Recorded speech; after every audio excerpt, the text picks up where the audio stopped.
The sky was dark, and cold rain fell on the broken ground. Corin walked slowly, his boots splashing in the muddy path. He was tired. Carrying a small bag and an old coat that barely kept him warm. All around him were the remains of what used to be a village. Burned wood, crushed metal, and pieces of cloth fluttering in the wind. It looked like the place had been attacked days ago, and no one had come back. Corin wasn't a soldier, just a traveler looking for shelter and food. He didn't expect to find anything here, but something made him stop. A soft sound, like a whimper, came from behind a broken crate. He paused, listening carefully. Yes, there it was, again, a faint sob, small, scared, and shaking. Corin stepped closer and slowly moved the crate aside. What he saw made his heart stop. A little alien girl, no older than 6 or 7, sat curled up in the dirt. She was soaking wet, covered in scratches and dust. Her long silver hair stuck to her face, and her arms were wrapped around her knees. She looked up at him with wide purple eyes. There was fear in her gaze, but no strength to run. Corin crouched slowly and didn't speak right away. He knew she was afraid, maybe even expecting to be hurt. "Hey," he said gently, opening his bag, "I have food. You hungry?" The girl didn't answer, but her eyes followed his hand as he pulled out a small wrapped biscuit. He placed it in front of her and backed away a little. After a moment, her tiny hand reached out and grabbed it. She ate it fast, too fast, like someone who hadn't eaten in days. "What's your name?" Corin asked softly. She stayed quiet, just staring at him with those big, tired eyes. "Are you alone?" He tried again. Still no answer. The wind blew harder, and Corin pulled off his coat. "Here," he offered. "It's cold." He wrapped it around her shoulders, and she didn't resist. He looked around. No signs of life. No other footsteps. Whoever left her here didn't care if she lived or died. Corin sat down beside her. Not too close. He didn't know why, but something about the little girl made him stay. She was just a child, thrown away like trash. They sat there in silence, the rain falling around them. After some time, the girl leaned her head against his arm.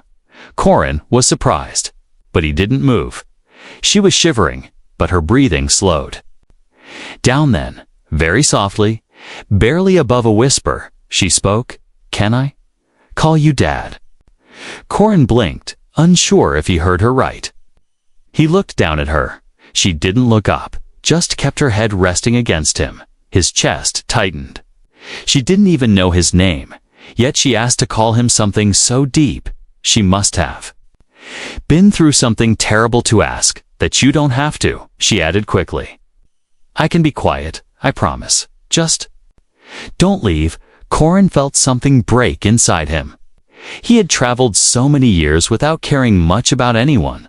But this little alien girl, scared and alone. I was asking for a chance. Not for food, not for safety. She just wanted someone to stay. He wrapped his arm around her gently. "You can call me whatever you want," he whispered back. "I'm not leaving." The girl closed her eyes and didn't say another word. She fell asleep like that, resting against a stranger. But in that moment, Corin knew he wasn't just passing through anymore. His journey had just changed because of one little whisper in the rain. The storm had passed, but the skies were still gray. Corin sat by a small campfire near an old transport wreck. Beside him, wrapped in a blanket, was the alien girl. Her silver hair was still damp, but her eyes were open now. She was quiet, but watching him carefully, as if trying to decide if he was real. Corin handed her a metal cup with warm broth. She took it with both hands, but didn't thank him. She sipped slowly this time, her body no longer shaking. Still, her face had no smile, only deep tiredness. "What's your name?" he asked again. She didn't answer right away. He thought she might ignore him again. "But then, Seely," she whispered. It was the first clear word she gave him. "That's a nice name," Corin said gently. She didn't reply, just looked. Down at her cup, Corin didn't push her for more. Later, she sat near the fire with her knees pulled to her chest. She stared at the flames, her expression distant. Corin noticed she kept glancing at the dark trees around them, like she expected something. Or someone. You don't have to be afraid here, Corin said. No one's coming tonight. Celie looked at him sharply. You don't know that? She said, her voice quiet but firm. They always come back. Corin's brow furrowed. Who? She didn't speak, but her eyes showed fear. Then, softly, she said, the men who took me after my family gave me away. Corin froze. He had guessed something like that. But hearing her say it, it hit him harder than he expected. Your family gave you away. She nodded. They said I cost too much to feed, and I was too small to work. They gave me to the trader. He said I'd be sold fast. Her words were simple, like she was just repeating facts, but her eyes, they were hollow. Corin clenched his jaw, anger rising in his chest. He didn't know who those people were. But they weren't her family. Not anymore. They locked me in a cage. She continued. I screamed a lot, but no one came. Not even when I cried. Corin looked away, pretending to stoke the fire. He didn't want her to see how his hands were shaking. She was just a child, and she'd already seen too much pain. You don't ever have to go back there, he said. Quietly, you're with me now. Celie looked up at him, confused. But why? You don't even know me. Corin gave a small smile. Maybe not yet. But you know what? You gave me a name. You called me Dad. Celie blinked, her lips parting slightly. I didn't mean you can call me that if you want, he said, cutting her off. I'm not going to leave you. Celie lowered her head again. She didn't speak for a long time, but she stayed close to him, not out of fear, but something softer, like she wanted to believe he was telling the truth. That night, while Corin rested, he heard a sound. Not from Celie but beyond the trees. He stood quickly, grabbing the old plasma pistol he always kept hidden. Movement. In the dark, fast and silent. Not animals, not local wildlife, too coordinated. He looked down at Celie, still asleep by the fire. He moved in front of her, blocking her with his body. Come out, he called. I hear you. A figure stepped from the shadow stall. Armored, alien bounty hunter with a scanner device in one hand. The red glow pointed straight at Celie. She's mine, the hunter growled. Unclaimed property, sold on record. She's not property, Corin said coldly. She's a child, not my concern, the hunter replied. You have 10 seconds to walk away. Corin raised his weapon. She's not going with you. Before the hunter could react, a flash of energy lit the area. It didn't come from Corin's gun. It came from Celie. She had awakened, standing behind him, her eyes glowing faintly. The air around her shimmered with strange force. Don't touch him, she said, her voice steady and sharp. You'll be sorry. The bounty hunter stepped back, suddenly unsure. Celie's small hands were shaking, but she didn't lower them. She was protecting him. The hunter snarled, cursed in a foreign tongue, and vanished into the trees. Gone as quickly as he came. Corin turned to her, stunned. What was that? Celie's power faded, and she fell to her knees, breathing hard. I don't know. It just happens sometimes. She looked up at him with tears in her eyes. Please don't be scared of me. Corin knelt and hugged her tight. I'm not scared, he said. You saved me, and I'm going to protect you too, Celie, no matter what. Corin held Celie close as her breathing slowed. The strange light that had glowed around her was gone now, but he couldn't forget it. She wasn't just a lost child. She was something more, something powerful. When she finally fell asleep again, he sat beside her and stared into the fire. His mind was racing. Who were those hunters? Why was she so important that they tracked her across planets? And what exactly had she done just now? That energy. It wasn't from any tech he knew. It came from her. The next morning, they left the ruined camp and walked into the hills. Corin knew the hunters would return, and this time, they'd bring more. He needed to get her somewhere safe.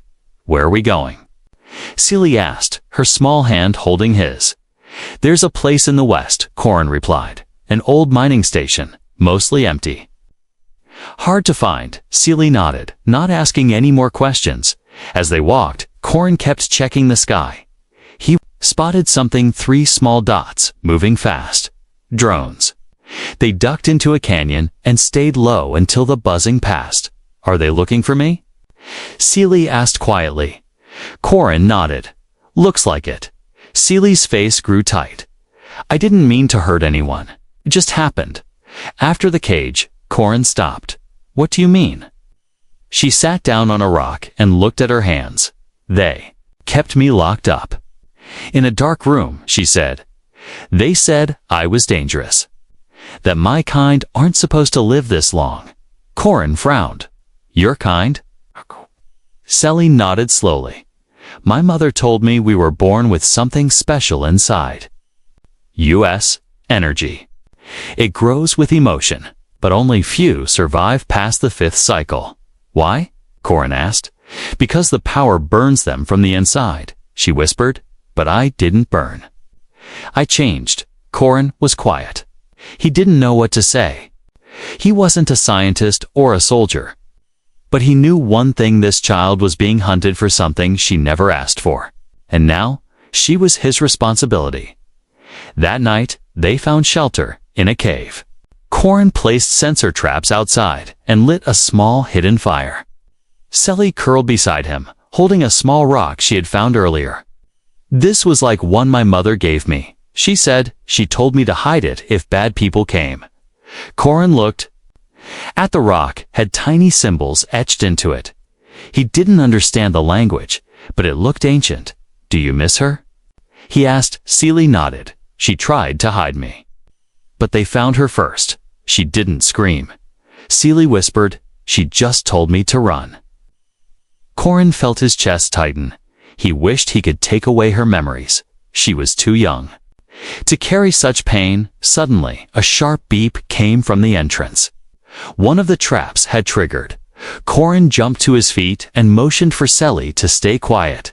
He moved slowly to the cave entrance, plasma pistol in hand. Outside, 2 dark figures approached with scanners. They were whispering in a language Corin didn't know, but their intent was clear.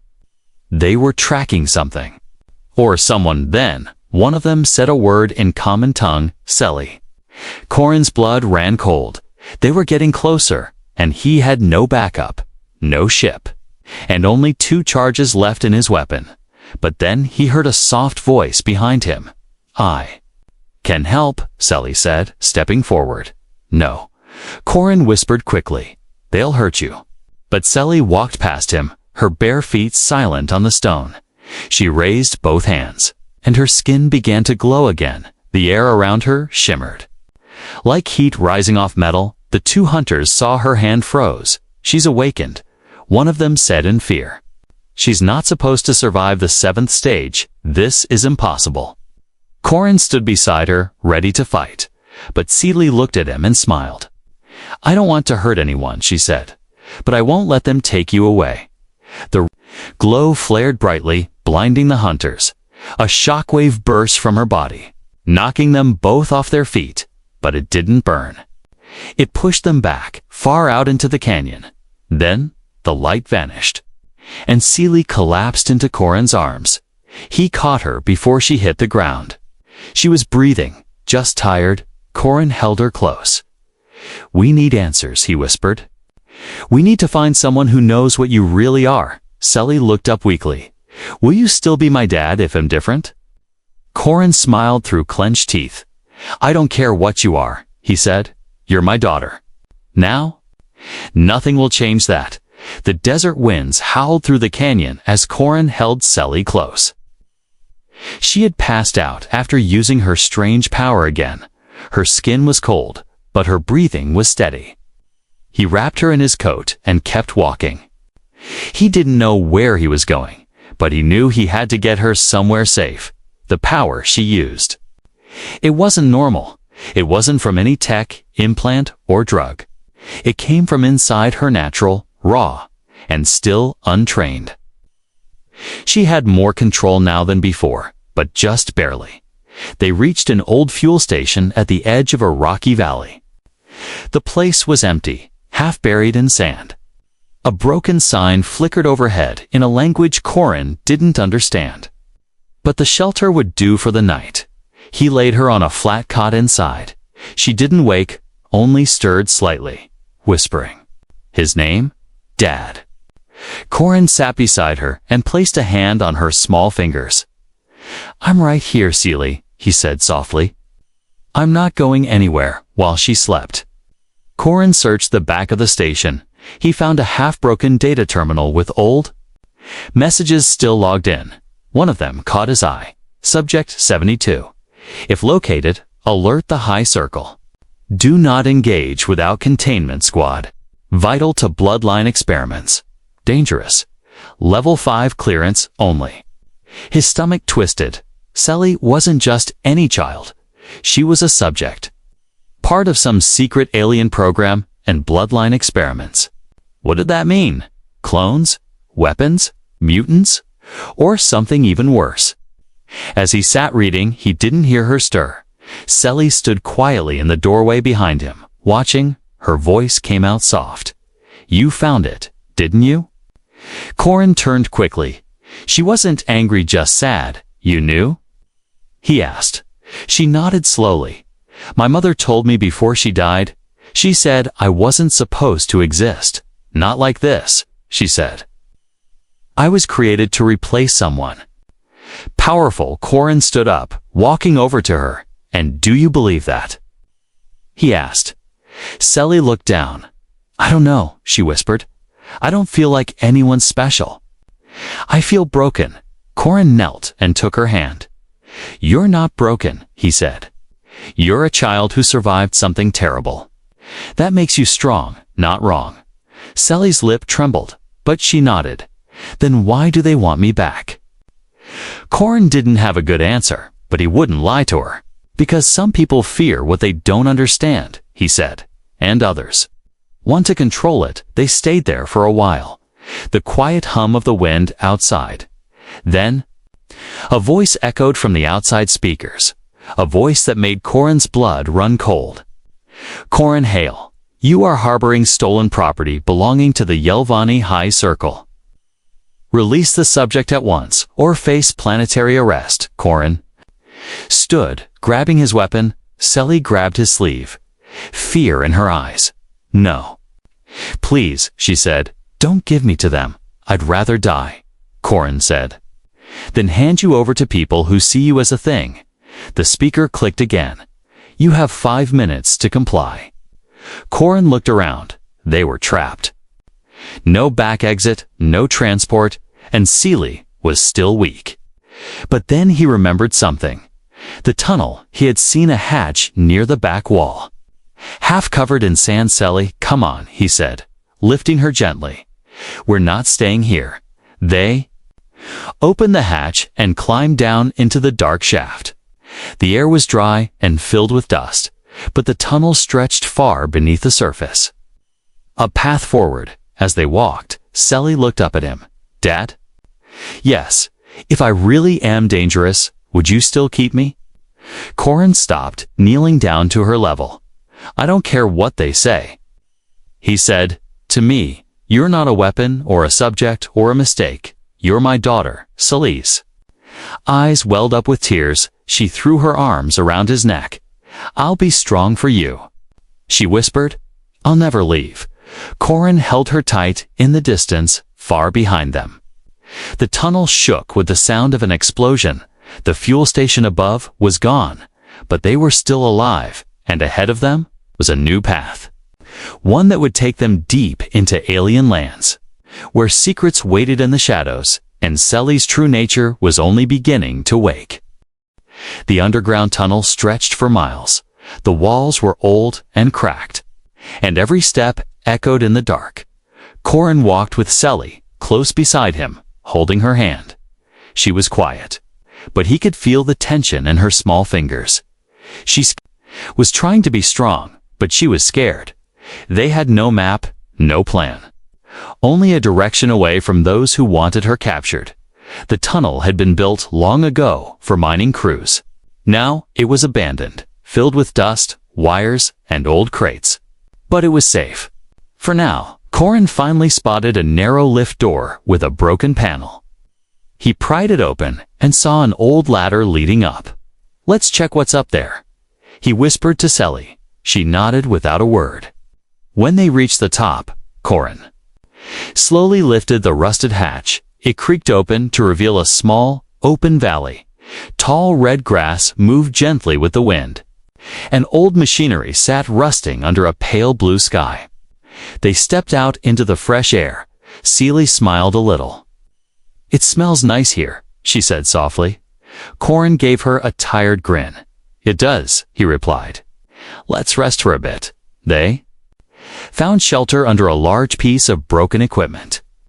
Corin laid out a blanket while Seely explored nearby flowers and bugs. It was peaceful, too peaceful. Corin's instincts kicked in. He stood up and scanned the sky. In the distance, something glimmered, a speck, growing larger. And fast, his heart sank. "A dropship," he said under his breath. "They'd been found again, Seely." He called. She ran back quickly, her face full of worry. "They're here again." "Yes," Corin said, loading his pistol. He had only one energy cell left, and it wouldn't be enough.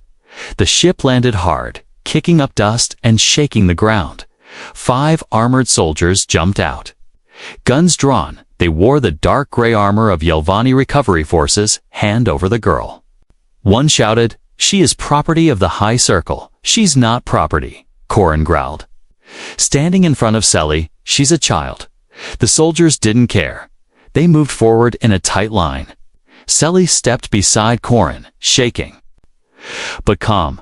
I'll use my power again if I have to," she whispered. Corin shook his head. "Not unless there's no choice. Just stay behind me."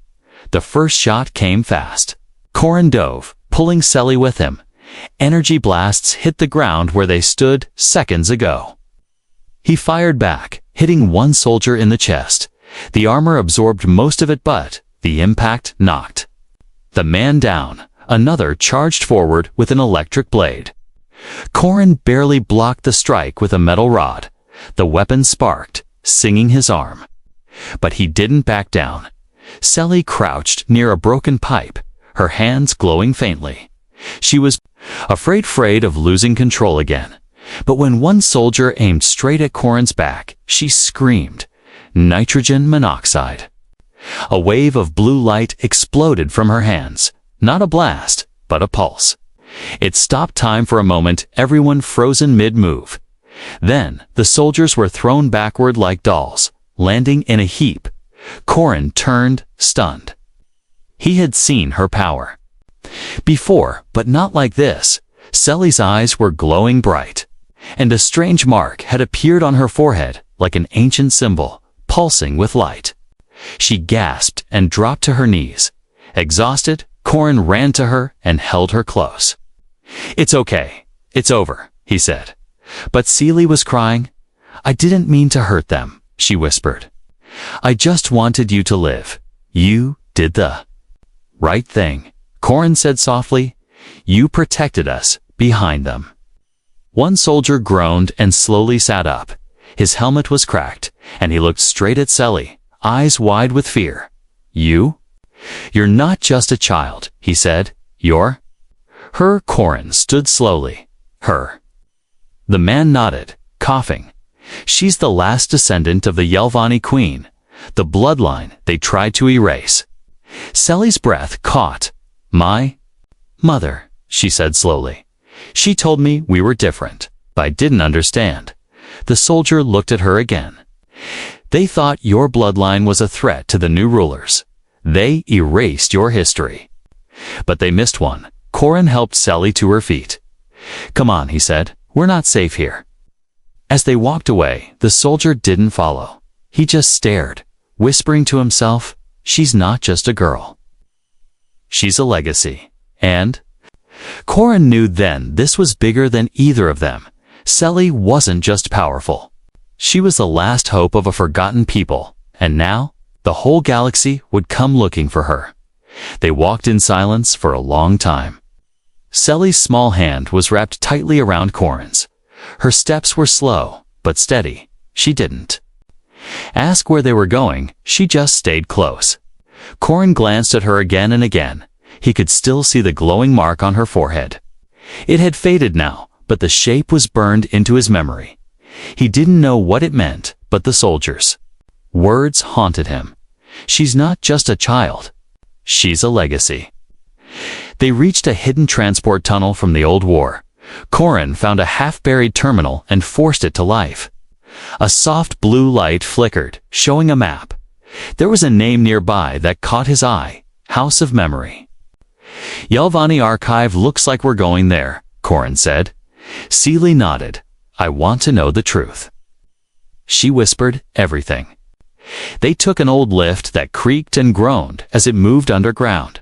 Sparks flew from the side panels, but it held when the doors finally opened. They stepped into silence. The archive was cold, full of crystal data pillars that glowed faintly. A soft humming sound came from deep within as they walked between the columns. Lights began to flicker on. Something or someone had noticed them. A voice echoed gently through the air. "Access detected. Royal bloodline signature confirmed. Welcome, daughter of Yelvia." Seely stopped, her eyes wide. Yelvia. That was my mother's name. A small floating orb appeared in front of her. "Would you like to see the memory?" it asked. Seely looked at Corin, who nodded. "Yes," she whispered. "Please." The orb glowed, and an image appeared in the air. A tall alien woman with the same silver hair as Sally stood in a grand hall. Her voice echoed softly. "If you are seeing this, I am gone, my child. You were never meant to live as a weapon. You were born to lead, to heal what they broke." Corin could see Sally shaking, but she didn't look away. "They feared our blood," Yelvia continued, "because it carries the power of the first Yelvani queen, the ability to shape energy with the heart. They erased our names from the books, destroyed our homes, and chased you across the stars. But listen, my daughter, you are not a mistake. You are hope." The message faded, and silence returned. Sally wiped her eyes. "She always said I was special. But I thought she just meant she loved me." Corin knelt beside her. "She did love you," he said. "That's why she hid you. That's why she died protecting you." "But what do I do now?" Sally asked. "I don't know how to lead anyone." "You don't have to lead an army," Corin said gently. "You just have to survive and grow. The rest will come." Suddenly, a deep voice echoed across the chamber. "You should not have come here." Corin stood quickly, pulling Seely behind him. A tall figure in dark robes stepped out from the shadows. His face was covered, but his voice was strong. "You activated the bloodline memory. That means others felt it too. They will come now. The council will not allow a Yelvani heir to live." "Who are you?" Corin asked. "Gun ready?" "I was once one of the Queen's guards," the man said. "I failed to protect her. I swore to protect her child if she ever returned." Sally stepped forward. "You knew my mother." The man nodded, removing his mask. His face was scarred, but his eyes were kind. "She saved me once. And now, I must do the same for you." He handed Corin a crystal chip. "This contains proof of your bloodline. And the crimes of those who destroyed it, take it to the outer colonies. There are still those who remember the old ways. But they'll chase us," Corin said. "They're already hunting her." The man nodded again. "Then don't run. Fight." Corin looked at Seely, who stood taller now. She was still a child, but her eyes were no longer afraid. I don't want to hide anymore, she said, if I'm really the last. Then I have to try. Corin smiled softly. Then we'll try together. The man gave them a location. A safe place in the mountains, beyond the Red Canyons. There, they would find Ali's ones loyal to the old bloodline before leaving Selly. Turned once more to the archive and whispered, "Thank you, Mom." As they rode away in a small stolen transport, Corin knew the road ahead would be harder than ever, but something had changed. Seely wasn't running anymore. She was rising. And he wasn't just a guardian. He was a father to the galaxy's last spark of hope. The wind howled through the mountain pass. Snow covered the rocky path, and clouds hung low in the sky. Corin drove the old transport up the slope, its engine coughing with every bump. Selly sat beside him, wrapped in a thick coat, her silver hair tied back with a string of cloth. She didn't speak much, but her eyes were calm. She was no longer just a scared child. They had left the archive 2 days ago. Now they were heading to the coordinates the Queen's old guard had given them. A hidden settlement said to still honor the Yelvani bloodline. Corin wasn't sure what they'd find, but he knew one thing for sure. He would stand beside Selly, no matter what came, as they rounded the ridge. Selly suddenly sat up straighter. There, she pointed. See the light? Ahead, a tall tower blinked with a soft blue glow. Surrounding it were domes and small buildings built into the mountainside. It was real. They had made it. As they approached, guards in silver cloaks stepped out from the snow-covered gates. Their armor was old, but their eyes were sharp. One of them raised a scanner, then looked at Selly and dropped to one knee. "Princess," he said, in a quiet voice, "we have waited so long." Seely looked at Corin, unsure what to do. He gave her a small nod. She stepped forward, her chin high. "I'm not a queen," she said softly. "I'm just trying to survive." "That is what makes you worthy," the guard replied. "You survived where others fell, and you came back." They led Corin and Selly inside, where warm fires and quiet music filled the halls. People stopped what they were doing and stared as the child walked past them. A few even whispered, "She lives." An elder stepped forward, dressed in flowing robes with the same mark Selly had shown during her power surge. "Your mother was a friend," he said. His voice full of emotion. "She gave us hope. And now you return with it." Corin stepped forward, placing the crystal chip into the elder's hand. "This proves what she is," he said, "and what they did to her family." The elder placed the chip into a reader. A glowing image filled the room. Recordings, confessions, old war files. Gasps echoed through the crowd. The truth could no longer be denied. "She carries the blood of Yelvia," the elder said, "and we will follow her." Selly's eyes widened. "I don't want to lead soldiers," she said. "I don't want to fight." "You don't have to," the elder replied. "You just have to exist. Your presence is a challenge to the lies they told. Your voice, your survival, it is rebellion." Later that night, Corin sat with Selly by a fire. She leaned against him, resting her head on his arm. "Dad," she said softly, "do you think I'll be okay?" He looked down at her, brushing a lock of hair from her face. "I think you're stronger than you know," he said. "And I'll be right here every step of the way." Selly smiled faintly. "Even if I become important." Corin laughed. "A little. You were already important the day you called me Dad." Suddenly, a soft knock came at the door. A messenger entered, bowing. "Forgive me, but the council has decided. They want her to speak publicly to all colonies still watching."